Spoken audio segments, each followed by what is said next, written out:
Kung napapansin nyo, ang kulay ng aming lake is kulay green po siya. So, Mountain Dew po yan. So, kami maraming supply po ng Mountain Dew sa buong Pilipinas. So, baka may order po sa inyo. So, expiring na lang. So, ayos lang po yung kulay. So, ganyan ang kulay ng lake po namin dahil po sa reflection po ng mga puno na nakapalibot po sa likod ng Grodol Lumot sa ilalim po ng tubig. Yung Grodol Lumot ay nakakatulong po sa mga isda sa nasa labas. Sweet po ang kalang kinakain.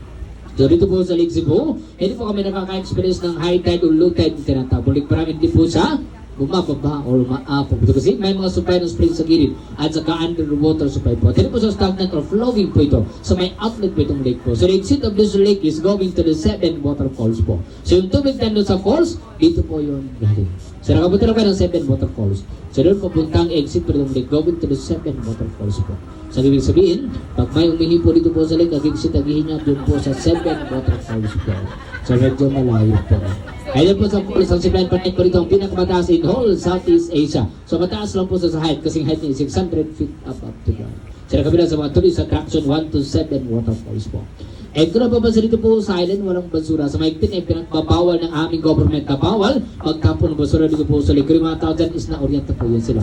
At pasintabis kumakain nila every house po dyan sa island, pero may silang sariling palikuran. So nalagan po nila ang lake kung saan nanggagaling ang kalanghanap buhay. Kung napapansin nyo, wala po silang pananim na maispalay po dyan sa gilid. So nakafocus ang kalang pamumuhay dito po sa lake. So ang kalang produkto, tilapia.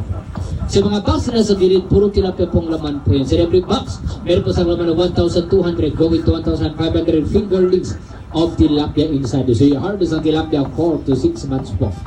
So sa 4 to 6 months ang kilo, meron na pong 2 piraso at 3 piraso. So depende po sa pagpakain. So ang pagpakain ng tilapia is parang tao din mo. So umaga, tanghali at saka hapon. So binigay pa rin natin doon sa stocks, merienda at soft drinks. So naka-Mountain Dew lang po sila. Saan di po sila sa Mountain Dew po.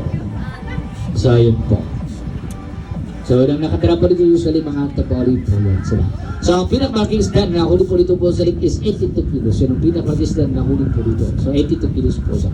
So hindi po sa tilapia. So balikarpa po sa isla po. So yun po. Eh kung nababansin, may bahay na po doon. So lang dito sa bungan dyan po yan. So hindi po po tinapos po na nangyari. So gusto nyo bang malaman kung anong story ng bahay na yan? So ang story ng bahay ng Japan na maaari, may isang palapag slalim at may isang palapag sidas. So ang story ng bahay niyan is double story. Kaya anong story ng bahay niyo? So pang story niyo po.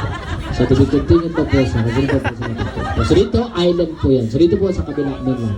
Usually nakatira po dito sa mga Padilla family po yan. So end na po ang kanyang story po. So dito po tayo dito po na portion po.